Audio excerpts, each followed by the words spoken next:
Eviction, or being forced to leave your housing, is one of the hardest challenges anyone could face.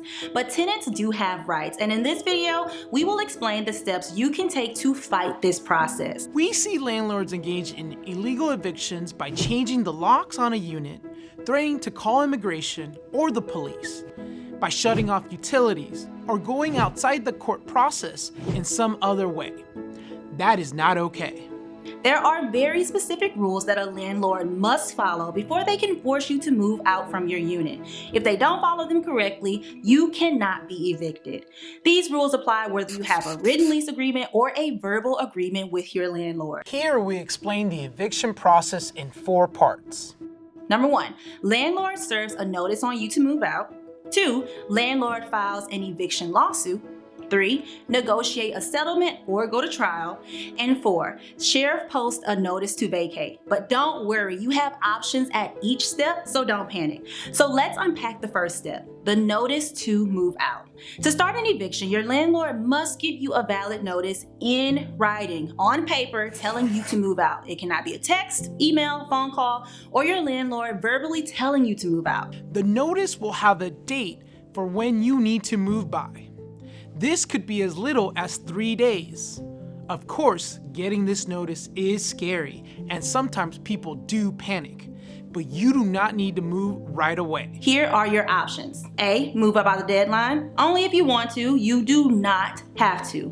Or B, stay and do what the notice says if you can. Sometimes the notice says to pay rent or do something else. C, stay and wait for your landlord to take the next step, which is to file an eviction lawsuit.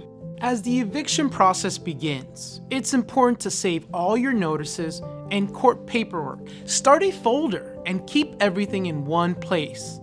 Every piece of paper is important and will help an attorney know how to help you. Step 2, eviction lawsuit.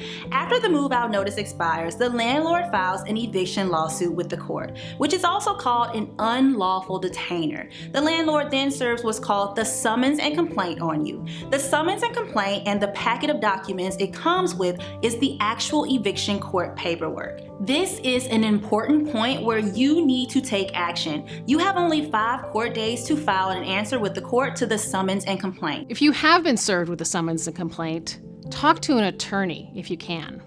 If you can't, it's really important to get a bare bones answer filed with the court within the 5 court days. It's better than nothing, because if you don't file an answer, your landlord will win automatically. After you file your answer, you have 10 days to make any changes. There are many ways you can challenge the eviction lawsuit and your landlord's side of the story. If you filed a bare bones answer, you can use the next 10 days to add any helpful information and legal reasons why you shouldn't have to move out. Talk to an attorney to help you do this. This is your chance to tell your side of the story and gain some control. Step 3, trial or settlement. Once you file the answer, the court will set a date for the trial. You have the right to request a trial by jury. We recommend working with an attorney to talk through what options you might have for settling your case or how to prepare for a trial. The reality is that most cases end in a negotiated settlement and that you do not have to go to trial.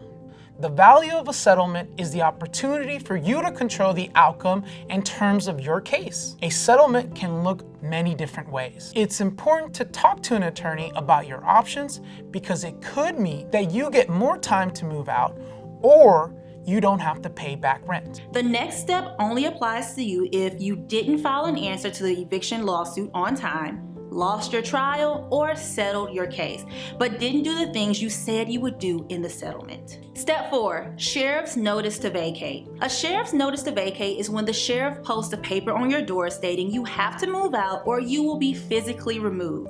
If you don't move out, the sheriff will often show up with the landlord and the locksmith. The sheriff will order you to leave with only the things that you can quickly gather and carry out on your own that day. But don't wait for the sheriff to show up. If you need more time, you can ask the court for a later move-out date as soon as you receive that first notice from the sheriff. The request for more time is called a stay of execution. You must give the court a reason why you cannot move out within the time the sheriff's notice gave you.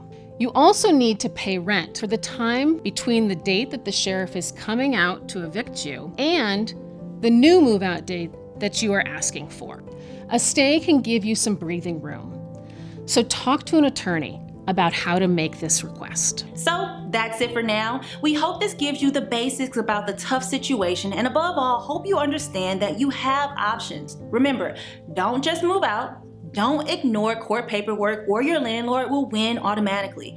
Do pursue all your legal options, and eviction can stay on your record for years. Remember, it's against the law for landlords to lock out, intimidate, or evict tenants outside of the court process. Whatever challenges you are facing, know your rights and get help. Call our legal advice line at 800-551-5554, and please use the resources on our website to find more information. We are here to help.